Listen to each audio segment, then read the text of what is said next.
Hey, welcome to Roleplay Cafe. It's Dale here. I thought I'd get on and do a start of the year video. Wanted to do an end of the year New Year's Eve, but it didn't pan out. What can I say? I'm a busy boy, so um, we'll go from here. Now, this is just my personal take on things.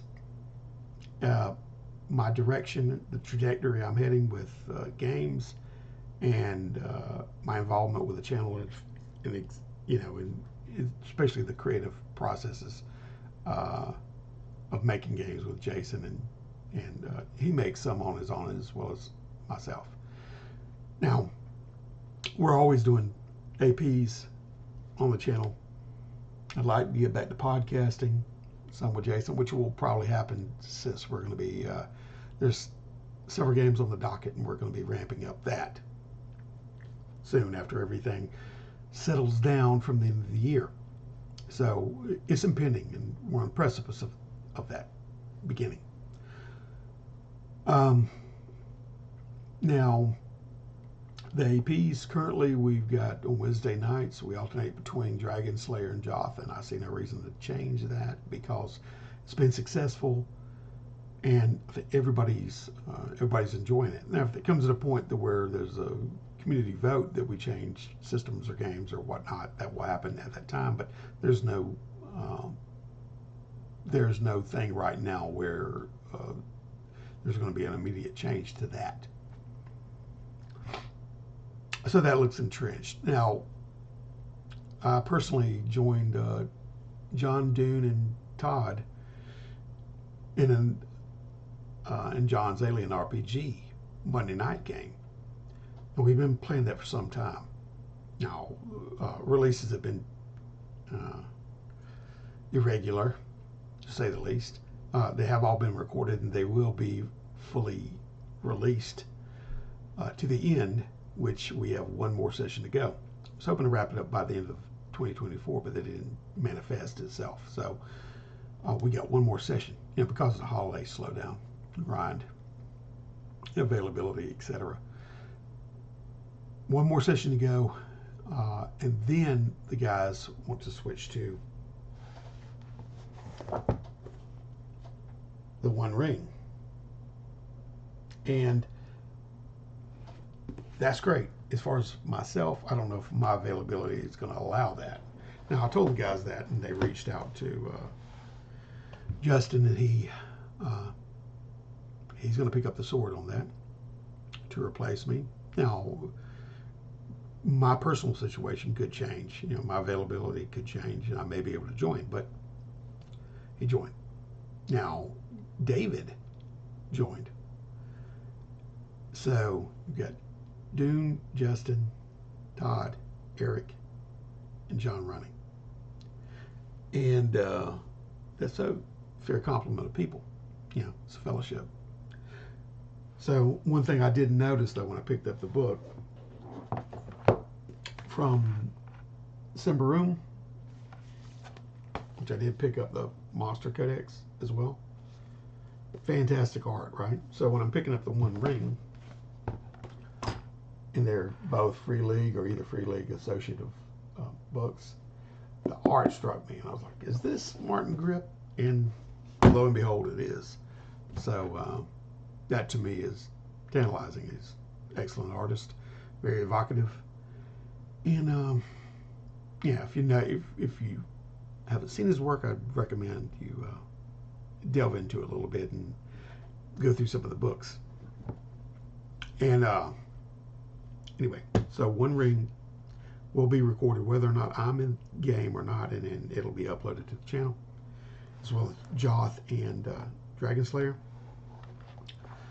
Now, one thing that I did do was David, Palindrome Paladin, and myself have put up a recap video on his own channel of a game of Talislantia. I believe I'm pronouncing that right. The world seemed interesting to me, and while I was at the store, I see this. So I pick it up and flip through it, and this setting came out in the 80s, probably the latter half of the 80s. '87 or so, I think. And it's been built upon since. This is a relatively new book. I mean, I think, but see, I want to delve into it too, so I threw it out at David. I was like, "Do you want to throw a little GM duties back and forth, a la Simbaroom, like we did in that, and some Dark Age of Man? Share GM duties and swap back and forth, and maybe run some games. I think the system can be, the setting can be used with any system, well, relatively, you know." So we've got yet to work out the details of that, but that looks to be on the horizon too. I just got to update my knowledge of the setting, and I don't know about the frequency of the games we played or what days, but that is promising and should be evidenced sometime in the near future. And of course, we still have Dark Age of Man to pick back up and play with Sam and David and Jason and myself. We gotta renew that campaign. Everything else is beyond my knowledge as far as like what somebody else may want to play or do or bring up to the group and see if there's any interest in, which we do constantly, even different maybe one shots, or one shots usually evolve into 2 and 3, 4 games, but those could be popping up on channel 2. Now, as far as creatively, now last year Jason and I decided to go after Dark Age of Man and go to Space Age of Man. Is a working title more or less. I think it's still a significant choice as a title. However, Jason knows working with me, he's a beast. He can work and churn out games like a machine, which I really admire, and it's really inspiring. You know, he's over there building a fire, and you can't help but catch flame too. So, but I have a tendency, and always have, of mulling things over, especially something that setting or genre that I may be specifically passionate over, which I'm a bit of a hard for sci-fi nerd. So Jason said, "You take the lead on this, and we'll go, lead where you follow, or follow where you lead." So with shouldering that responsibility, I want to make sure that I do my best in that regard, and so I've did a lot of information gathering on top of what I already knew over the years, and to more so make myself okay with the setting and the possibilities of what the game can create and help maybe instill in players and presenters to replicate, give them plenty to draw from. So thankfully Jason's been patient enough to deal with that. Now, he's never sitting on his laurels. He doesn't sit long. He goes, "Okay, you think about that. I'm going to start generating sports games. All right, this is where we get here." Now, for years, we've been going through a variety of different tabletop football games on Jason's channel. 26 seasons of Patriot Football League, right? Different owners, of which I am one, of the Columbia Coolers, and Jason will play these games and essentially play them and then sportscast as he's playing them. It's amazing. It's amazing to sit back and watch, and these teams go at it, and watch Jason's presentation of games. I find them, it's enthralling. It's exciting to watch season after season, and teams go at it, and yeah, he brings it to life. He breathes life into it. Man's great. If you've never seen before, I'll put a link in the description. I suggest you go over there and take a look at what he does and how he does it, and It's infectious. Let's put it that way. He has himself created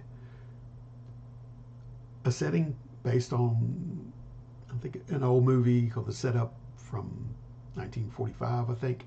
Still need to watch that. It's on my to-do list, a massive to-do list. But he's created this setting with different teams, different cities, different, based off of that movie, uh, feeding the atmosphere and the genre and whatnot. And he's made several games from it. One of which he gifted me the hardback copy over Christmas. Description. Now he's created a tabletop. This game is basketball, football, soccer, racing. The list goes on and on with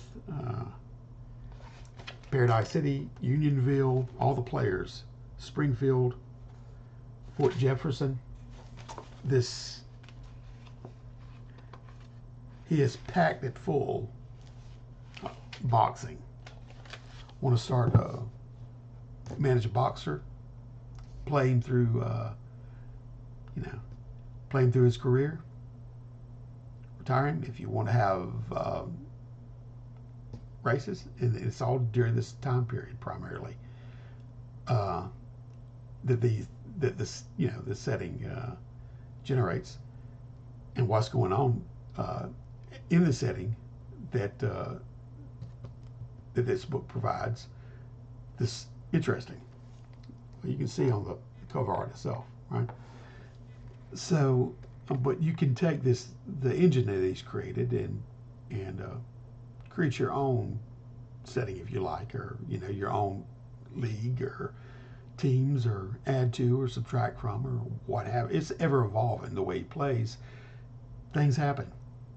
Teams may fold, or so the game's meant to be organic and evolve, and as you play and keep track of your seasons and whatnot. A little taste of that is what he shows on his channel, which I said I'll link to in the bottom. I would definitely look into it, and I think he's even got some of the games available as free downloads. Sans the art, to try out and see what you think, what you like about it. But there's nothing like watching him in action. That's what he was doing. He said about doing that. He's like, "They'll take your time. We'll get there." He knows what he's dealing with, so he goes off and does that, right? Well, it inspires me while I'm watching him. So they're like little logic puzzles to me. I'm creating an engine to, a little game to do hockey so far, golf. Both of those I feel complete. Tennis is 98% there. A little tweaking, that's done. I pass them on to him. If it wasn't for him doing that, I wouldn't have had the inclination to do that. But it's been very satisfying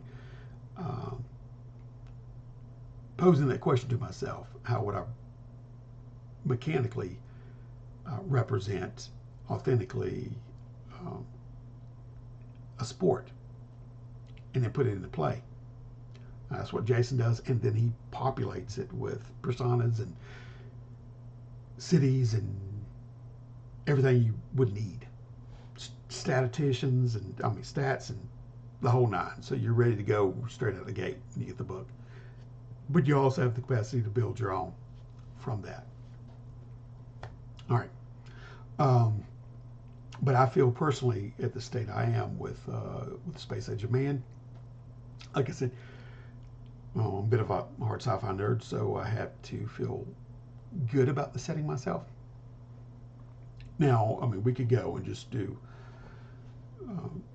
kind of a industrial sci-fi and go from there, and play games, Alien-like, or various games where that's primarily the approach of play, the setting in the field. And this isn't too far afield of that, but I needed to make sure that I wanted to present something, carrying the weight of the presentation of the game, in the atmosphere and environment that I wanted to kind of lend to, and the populating it with various alien races and various systems. I don't want to go too deep into it, and there's sort of two sides to the game, but all of this gestation period in my mind, because I'll ping back and forth between, I like to leave a game for a little bit, a month, and then come back and then look at it with new eyes and then delve a little deeper. And it's worked. It's been satisfying to me to get there, because I've got another RPG that I'm working on personally that kind of conjoining two RPGs into one on the side. But it's all to exercise the creative expression and get the creative juices going, so when you go back, hit it again, and I can see what needs to be there and what not needs to be there. So I've did a lot on paper. I need to put it digitally and start that, pitch it over to Jason, and we get grounded. And then, like I said, he's a machine, so he's gonna need some input, and then he can start working on it, and tweaking it, and we do it together. He adds to it, back and forth, and it's just that shared vision. Ultimately, it'll be both of our games, obviously. His input, my input, but I want to start it off on the right foot as best I can and feel from a position that I'm satisfied with it, to the degree that I like to be, and then give it to Jason and let me see what he thinks about it. So that I'm excited about the potential for that game, and what I'm wanting to share with him to get it rolling, right? And or reopen it, because we've did a lot of discussion before on it. Yeah. So and I think he's going to take a look at some sports games I've thrown at him. Like I said, it was kind of prompted by his creations, and it's been nice for me to go through those. I feel like they're little logic puzzles to create a little system mechanically that represents a sport, and maybe he can breathe life into it as well. So all of these things and more, and what Jason may have in his, ready to spring out on us remains to be seen as well. But I'm really excited about the year coming and what we have on the docket, playing wise and creating, and I can't wait to get to it. So anyway, I digress. I'll let you go, and we'll see y'all. See you soon. All right, take care.